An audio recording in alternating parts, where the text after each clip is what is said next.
Thank you both so much. And we are off and running. We want to introduce our first panel of the day, which will delve into the issue that we all are keenly aware of, particularly those of us who are based in the United States. We know that contributions have been declining in the US from donors, and what we'll do in this first panel, led by John Bergdahl, is explore whether that is a uniquely American issue or whether those trends exist worldwide and the phenomena that lead to that. So I will welcome to the stage John Bergdahl, who is the lead analyst at Giving USA. He leads his projects tracking contributions across America from Indiana University's Lilly School of Philanthropy. So please help me welcome the panelists led by John Bergdahl. John?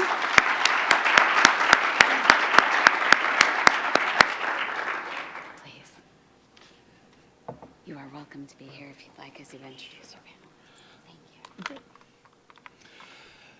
Hello, everyone. I'm John Bergdahl, Associate Director of Data Partnerships at the Lilly School, and thank you very much to Priya for the nice introduction. I'd like to kick things off a little bit by providing a little bit of context for the donor participation crisis in the United States. Donors down, dollars up was already a truism when I first entered this sector about a decade ago. And in the US, there's a fairly clear split that's been widening over that time in which the incidence rate of giving, the percentage of donors donating, has dropped, while the overall amounts given to philanthropy has grown. While elements of this trend do go back farther, there's a pretty clear change in trajectory we see following the Great Recession in 2008. The Great Recession represented a generational hollowing out of the wealth of the middle and lower classes. And we see from that, overall incidence rates began their steady decline in 2008, and it has not stopped since. For the wealthy, however, the Great Recession was a momentary blip in their fortunes, and their giving has more than made up for that decline from the middle and lower classes.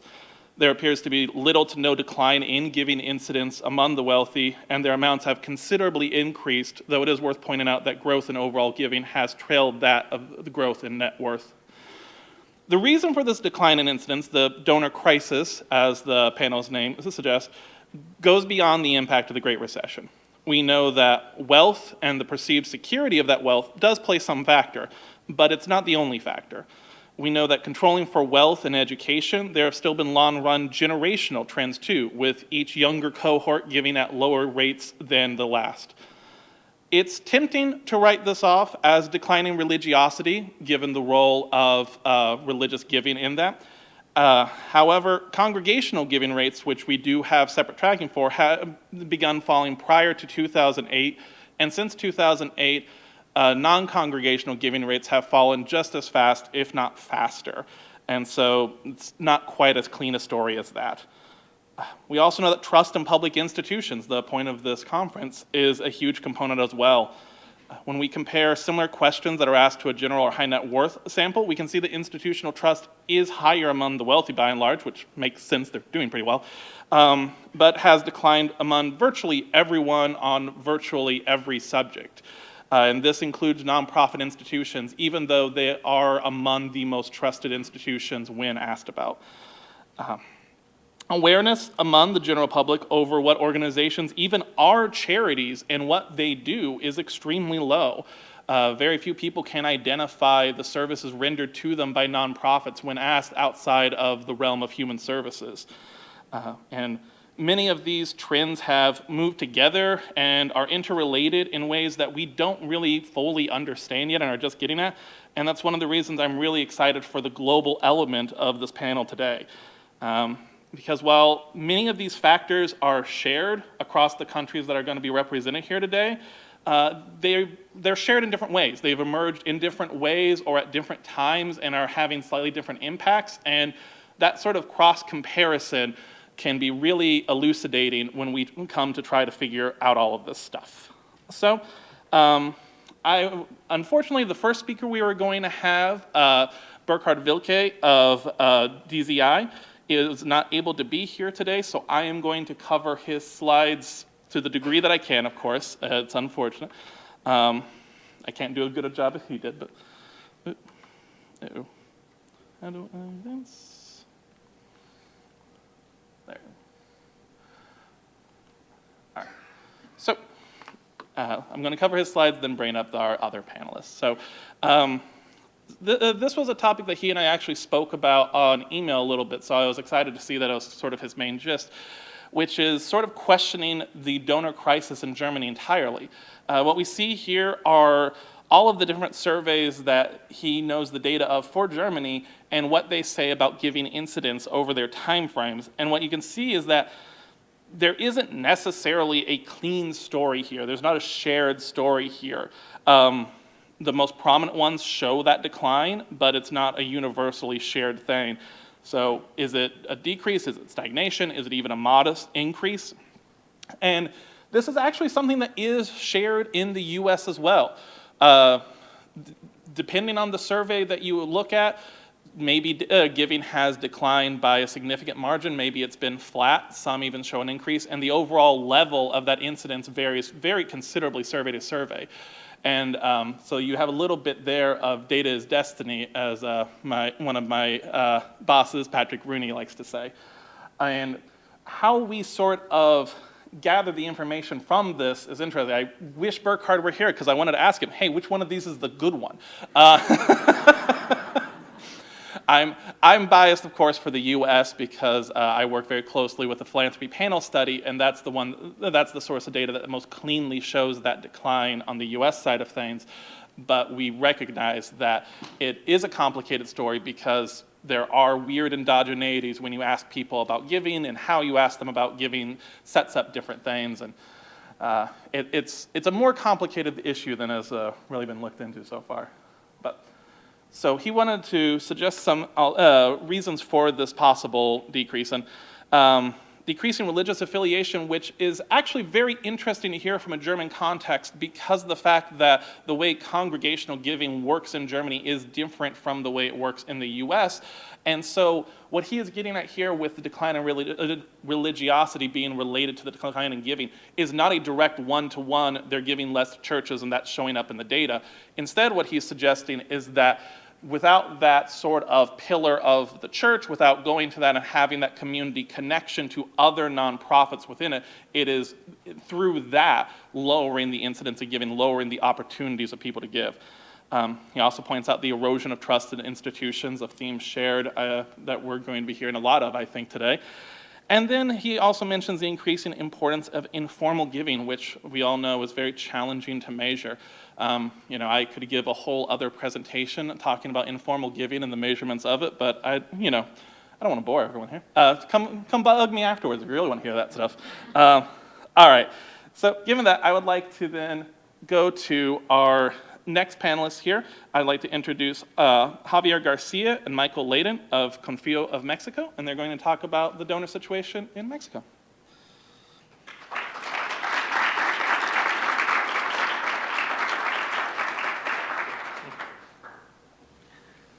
So, good morning. Good morning. Somebody didn't have enough coffee. They didn't let you bring it in, right? So you got cut off too soon. We're going to talk about philanthropy and individual donations in Mexico. When the name of the panel and the focus about declining donor trust was announced, I felt like we could say, from the perspective of Mexico, welcome to our world, because that has been the cornerstone of the story of giving in Mexico for the 20-plus years I've been involved in doing that research. If you look at something like the Charities Aid Foundation World Giving Index, just to give you some context, you can see that donated money, Mexico ranks the lowest out of all the countries in the panel. Other forms of giving, like helping a stranger, Mexico holds up pretty well. The political context here is very important. The current president, AMLO, or Andrés Manuel López Obrador, said this before he actually took office. And in English it says, I have little confidence, or I have a lot of distrust in all that's called civil society or independent initiatives. And in fact, early on in his administration, one of his first executive orders was to say that the Mexican government will no longer give any funds whatsoever to the nonprofit sector in Mexico. We've had other scandals. Vamos Mexico, Let's Go Mexico was a foundation set up by the first lady of the first opposition president elected in the year 2000. The joke in Mexico was that she also set up a foundation in the U.S. called Vámonos de Mexico, which means let's get out of Mexico, after he left office. There was another scandal related to Telethon. Telethon, which is the biggest single fundraising event, well, second biggest in Mexico after the Red Cross, and it's a charity that aims to help disabled children. The UN Commission on Human Rights claimed that it used images of children and messages that were abusive is maybe too strong a word, maybe not. When we did surveys of this phenomena in Mexico, one of the first things that really jumped out at us was the way that people prefer to give. And nearly 80% of Mexicans say, how do you prefer to help out? And they say 80%, 4 out of 5, I like to give directly to a stranger. And only 13% said, I prefer to give to organizations. The rest were indifferent or didn't have an opinion. When I first presented this in Mexico, people got angry. Nonprofits got angry, saying, you didn't talk to my supporters. Why is this? And they asked the question, why? So when we repeated the survey, we asked why. And it's a mystery. Sorry, that's all I got left out. But the reason that people gave that 13% is because I trust organizations. Trust was the driving force towards that. And almost in the mirror image, it was a similar percentage that said, I trust that person on the street asking me for money to use it well. If the mother is there with her baby, if an old person is holding out their hand, they figure, okay, there's no intermediation. I'm going to give to that person. They're going to help their baby or feed themselves. And we followed up and we asked questions like, how do you help each other? 82% of Mexicans said they give to elderly people on the street, which sadly is not an uncommon phenomenon in Mexico. But only 22% reported giving to organizations that help the elderly. So there's a sort of unholy trinity of distrust combined with generosity resulting in informality in Mexico. So that, again, that informal giving is a long-standing phenomenon in Mexico that leads to a less organized, less institutionalized civil society. And I will hand it over to my friend Javier to talk more about the specifics of Confío and the nonprofit sector.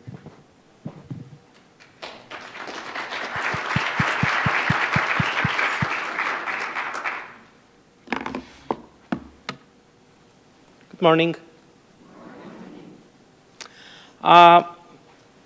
Here we can say that in Mexico we have 48,000 NGOs registered. Of those, 44,000 are registered for federal promotion law, the largest government registry of NGOs related to charitable activities, and only 10,000 are equivalent to 501c3 organizations. Just to give you an idea of the growth rate of this category, 15 years ago, in 2009, we have about 6,500 tax-exempt organizations, which means a growth of about 250 organizations per year, only 250 organizations per year. The focus of these organizations are education, poverty, and health services. Their economic activity and of the third sector represents 1.4% of Mexico's gross domestic product, and we have a density of about 380 NGOs per million inhabitants. In Confío, which means in English, I trust, we invite charity organizations to get externally monitored so we can give them a trust seal and help them to be more transparent and visible in the community and more trustable to their stakeholders. We have reached and serviced 20% of the tax-exempt NGO directory, this 10,000 CO3 C1 equivalent, but only 2% have our accreditation seal, only 2%. That's that's a big challenge for the sector. We certainly have this challenge to increase trust in charities, and also awareness from individuals into NGOs.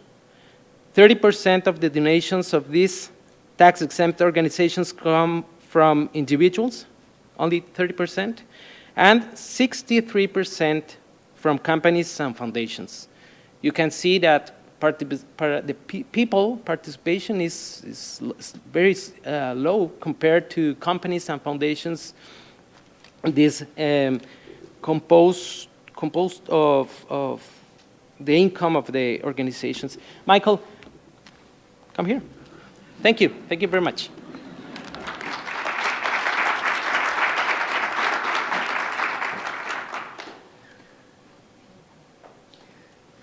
So what you have here is what percentage of overall formal donations go or come from individuals to that 10,000 plus sector of registered charities, the 501c3 equivalents.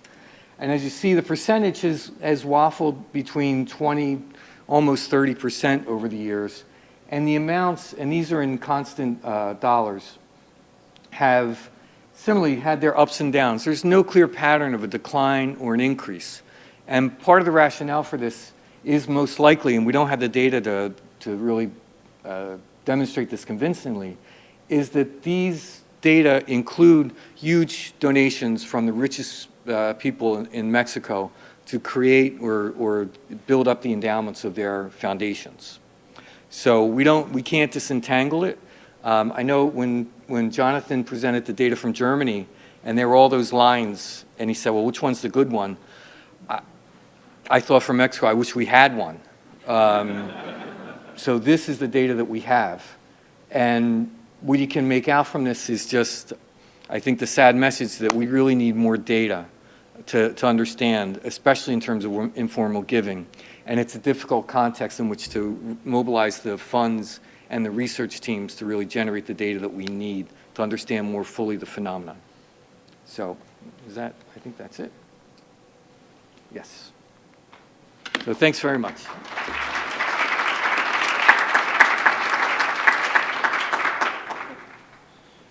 And next we'll have Anna come back on up and tell us a little bit about Spain.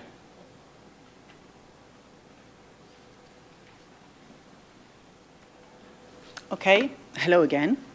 Now I'm talking as CEO of Fundación Lealtad. I'm not talking as president of Charity Monitoring Worldwide. So, when I thought it was interesting, when talking about donor trust and donations and giving and so on, to have an overview of the financing of the Spanish charities. This is the financing of the charities which has the seal Dona con Confianza, giving with trust, of Fundación Lealtad. It's almost 300 charities. Which doesn't seem a lot. It's about 1% of the total charities in Spain. It's important to know that.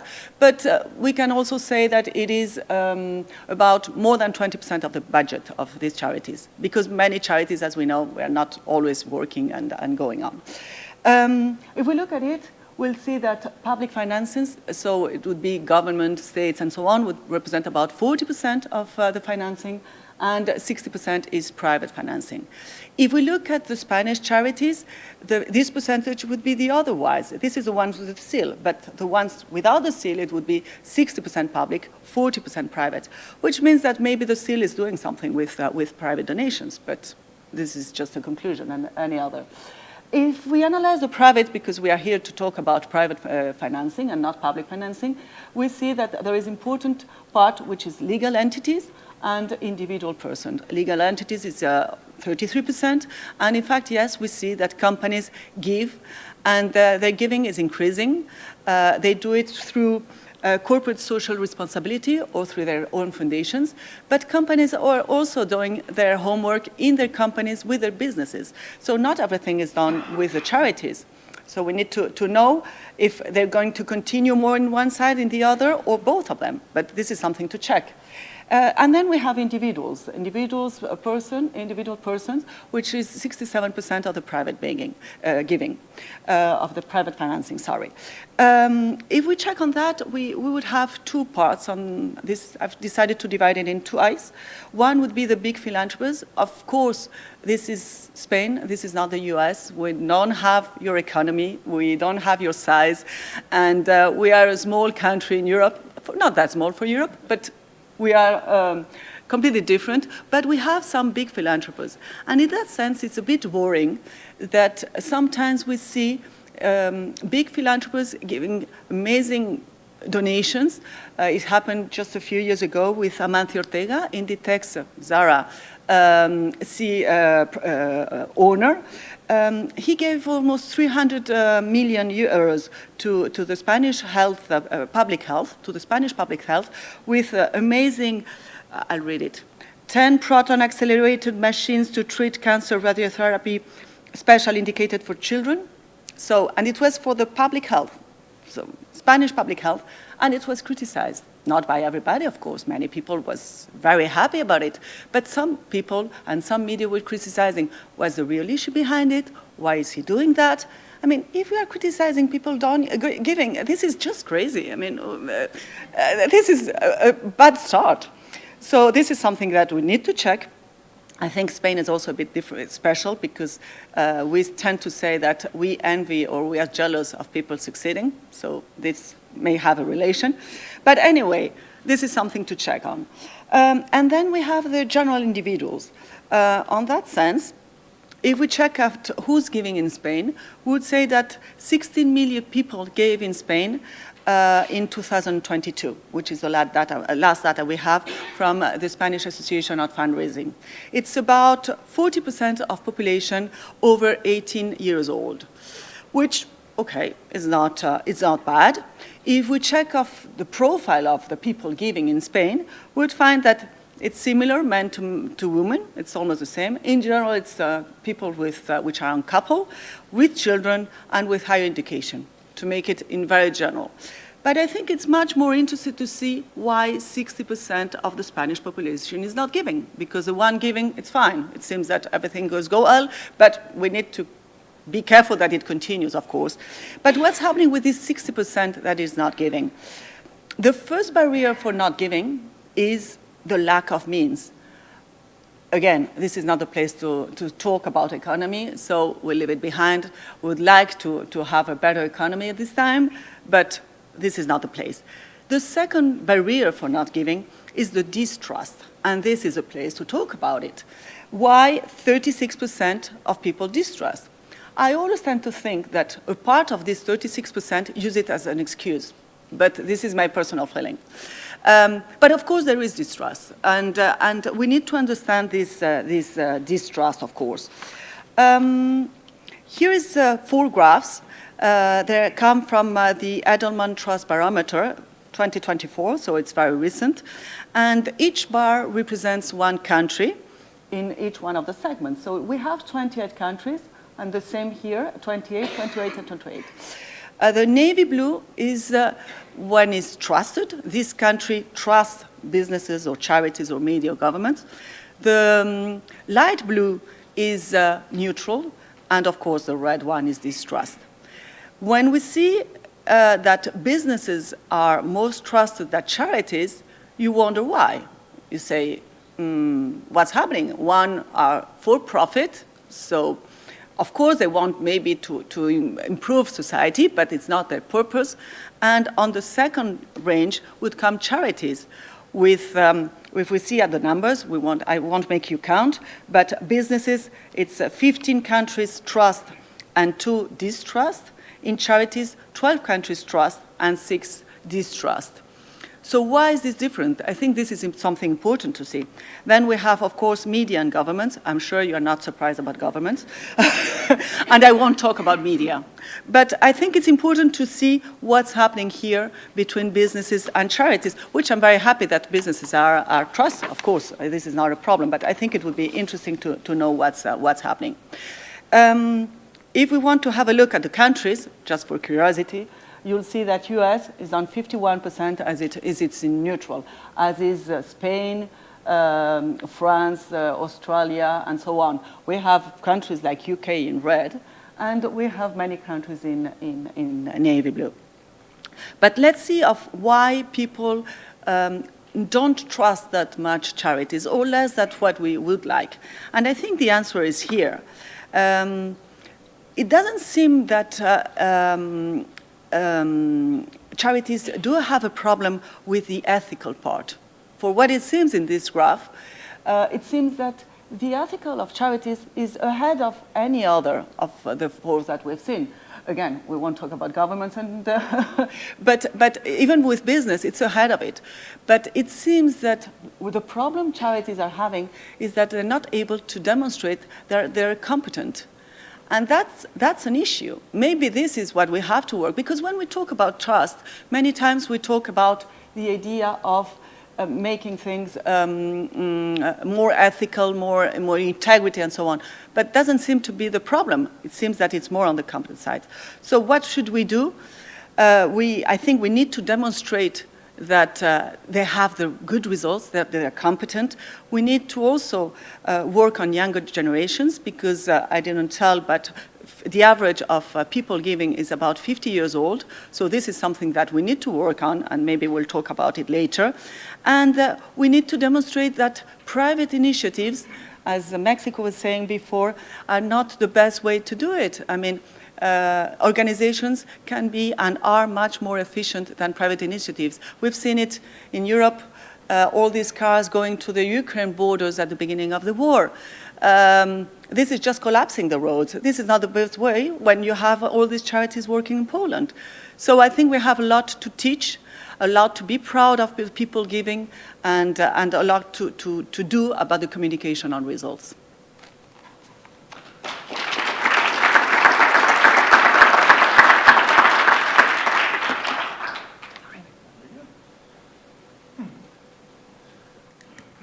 And then finally, in lieu of Burkhard Wilke, I'd like to invite Diederik van der Plas from CBF to come up here and speak for the Netherlands, and on behalf of, I think particularly you're going to talk a little bit about the youth. Yeah. All right, great.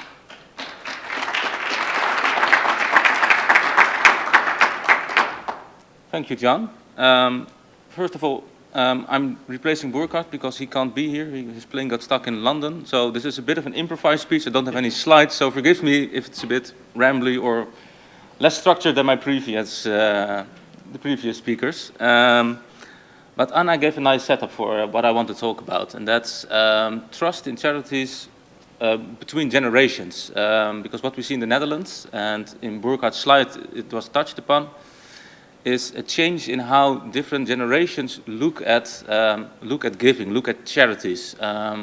In the Netherlands, there's a tradition of giving in the older generations, in the baby boom generations. It's a very high percentage of people, are religious people, going to churches, and in the Netherlands we say you learn to give your tenth. So it's very institutionalized. In that group, you have to give, you have to donate to NGOs, to the church, and you have your organizations within your group that you support.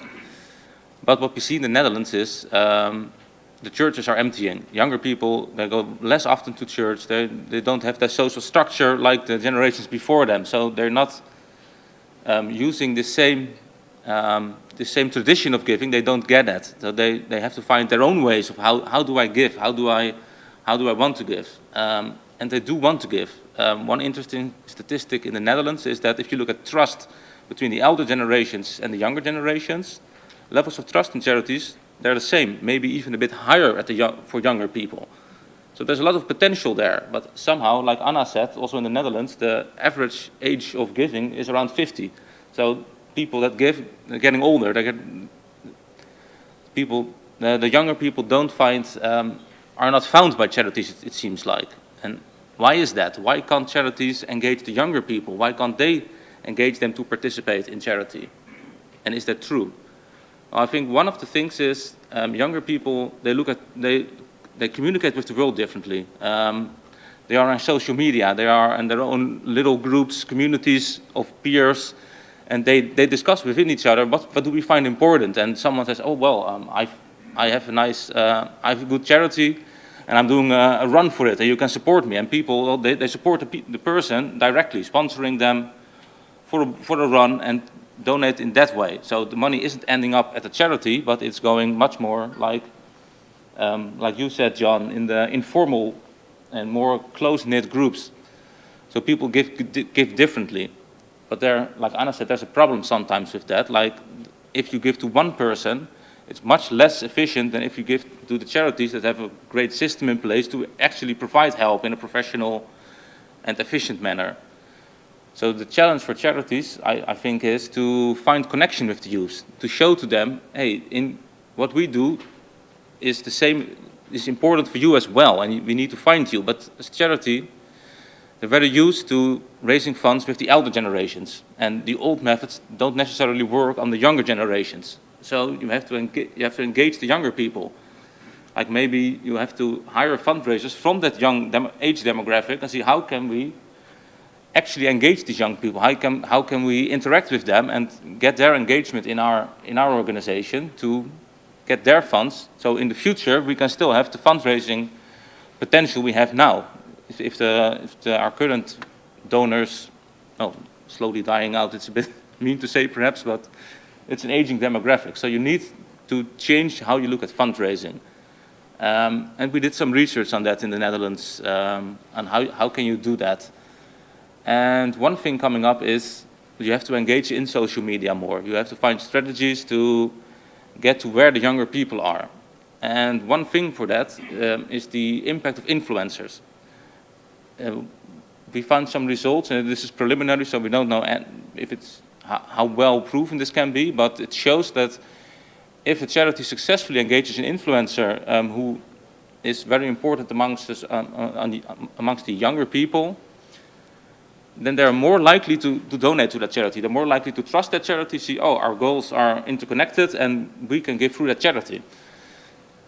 But that's an entirely different strategy you need to use. You need to have different skills as a charity to really connect to those age groups. So I think that's one of the actual goals for charities they need to set is we need to really focus on involving the younger people and have to find strategies to do that, have to engage the younger people in our organizations to really connect with the young people and exploit the potential for trust, because they trust charities. It's not a question of trust in the younger generation, it's a question of connecting, participating. So you have to lay that connection, and then I think maybe some of the issues we're seeing, hopefully we can restore them, and in the future have the younger generations involved.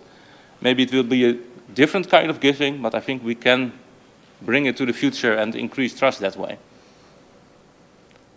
Thank you.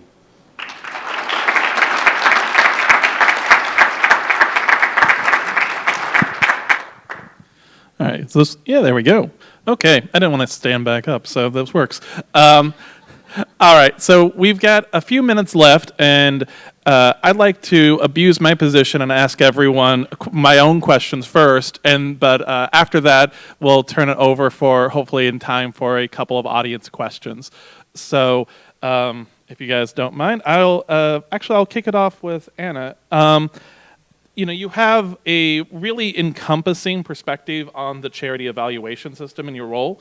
And so I'm kind of curious from that perspective, is there anything that you wish those models could accomplish or a role they could play in the sector to improve this trust that, you view that they currently don't or they currently can't?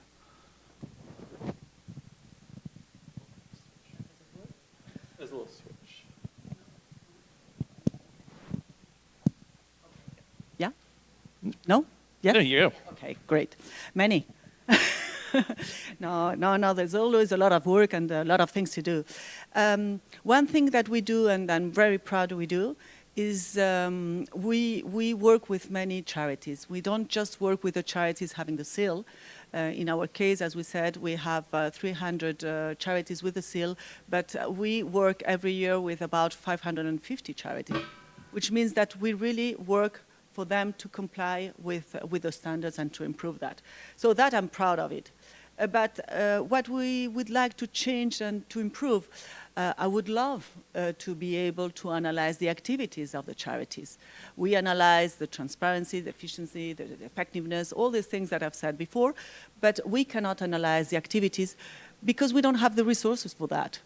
What we do is to analyze how the organization is working, but we cannot analyze the real activity of it because it would be impossible to go everywhere in the world and to check what charities are doing in all these countries. So we cannot do that.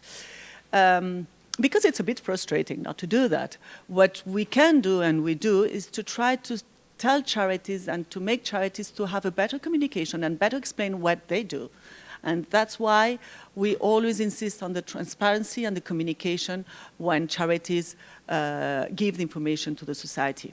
And that needs to be very accurate. And that we work a lot on that. And another thing that I would love to be able, that all of us could do better, is to be more notorious. And you'd say, what an ego. And no, it's not a matter of ego. It's like, because the analysis of each charity takes a lot of time, a lot of resources, is done by really professional people that really care about what they do. And it is a pity that it doesn't reach so many people in the society. The more people check at this information, which is free, which is in our own websites, you have everything just there, the more amortized the resources that we're using are well amortized. If only society knew how deep we dive into organizations, I'm sure they would be more confident and they would give much more because the information is there. So we see that donors, they give, but they give because a nice story, a nice picture, or because of a family member is related, a friend, but they don't go through the whole process of rational. But we give this information, so I would wish that our skills, our work would be more known and more used. All right, thanks very much. I can appreciate that. It would always be nice for people to recognize the amount of work these things take. Agreed. Michael and Javier, you spoke about how Mexico is kind of an interesting case study because societal trust there has been low for a while, longer than it has in some of the other countries we spoke about today. What do you think the long run of, I mean, you spoke a little bit about this, but can you maybe elaborate a little on what you view as the long run effects on the nonprofit sector in Mexico are from this sort of perennially low trust? And if you think that that's something that could end up being broadly applicable as the world sort of continues in this, if the world continues in this low trust direction? I think, as I started out saying, the sense of welcome to our world, the declining trust in political institutions in the U.S. has been going on for a couple of decades now, and that has spread out.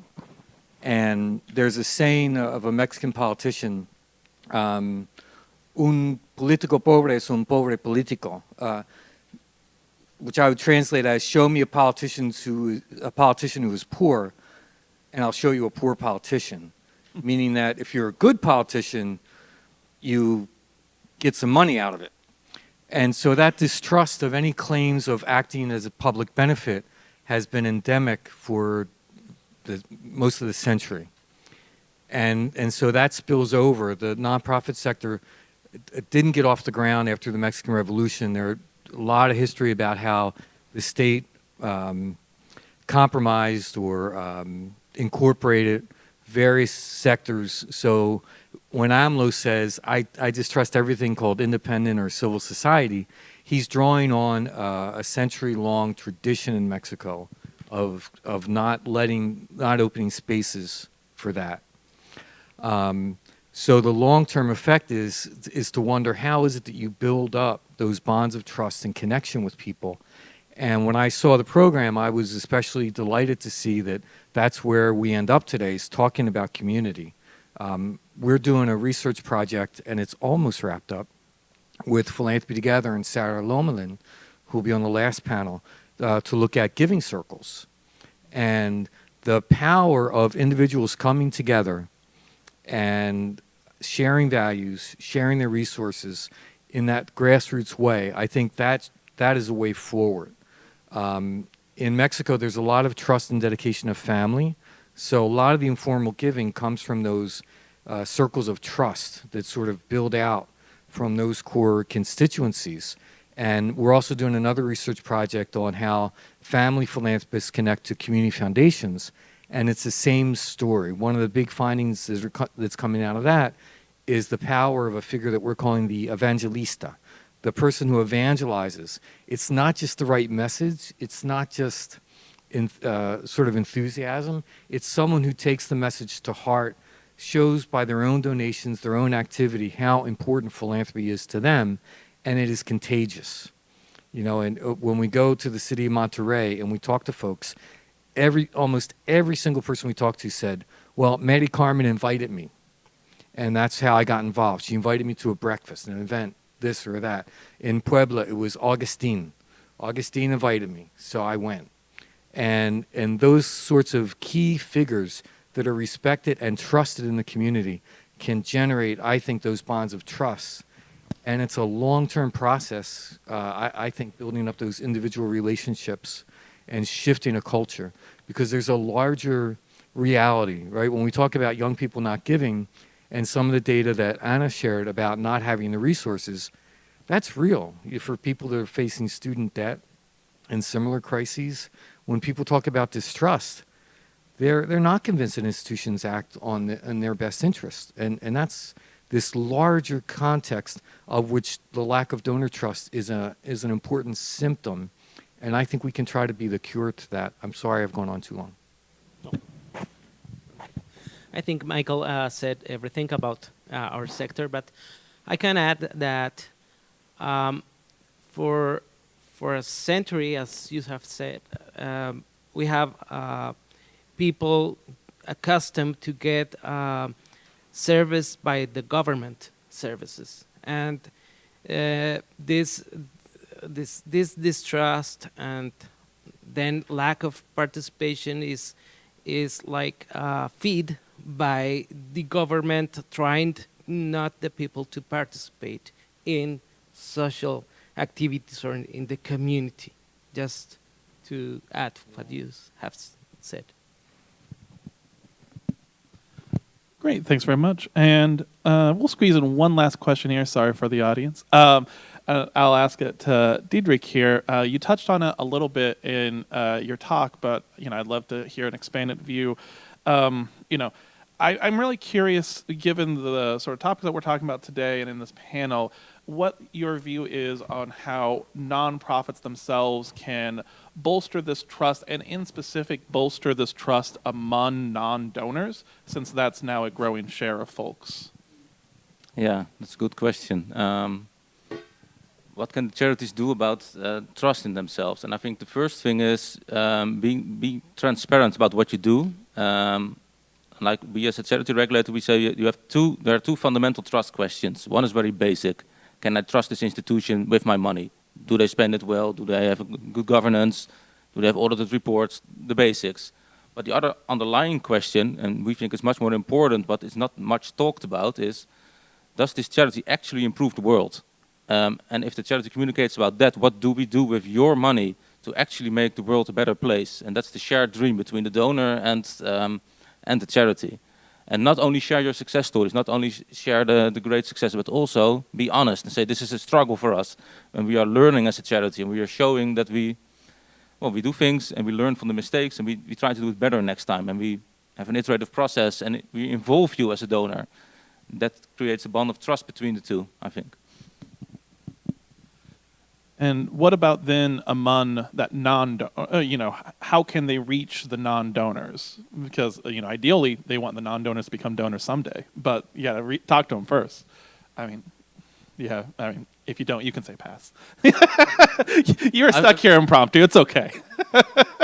That's a difficult, like in the Netherlands, there is a sort of a thing, if you look at non-donors, and the reasons why they don't give in the Netherlands, and they talk about all the directors are getting far too much money, and how can we trust them? It's sort of almost an excuse for not giving, like a cognitive dissonance, and it's very difficult to break through that. But I think if you just communicate about what you want to do, your dreams, you can actually hijack the dreams, because everybody has dreams. Also the one who says, oh, the directors are paid far too much, they have dreams. And if you connect to those dreams, I think you can start to make the first seeds of trust and see what do we share in common instead of how are we dissimilar. All right. Yeah, it was borderline a trick question. That was a tough one. Thanks for putting up with me. But yeah, I think that's good for us in the interest of time. Yeah, I'll be taskmaster here. 11 o'clock. Let's go.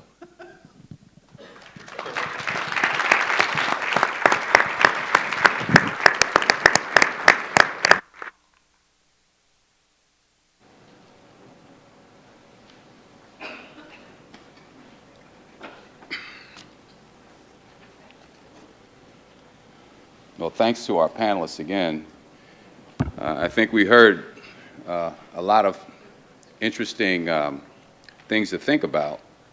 One is that part of this is to really understand what's actually going on. There seems to be some confusion about whether we actually have a donor crisis in some places. There are also concerns that we can see around demographics. How do we get younger people to pay more attention to this and to give? Maybe we need to do different messaging to reach them, different ways of reaching them.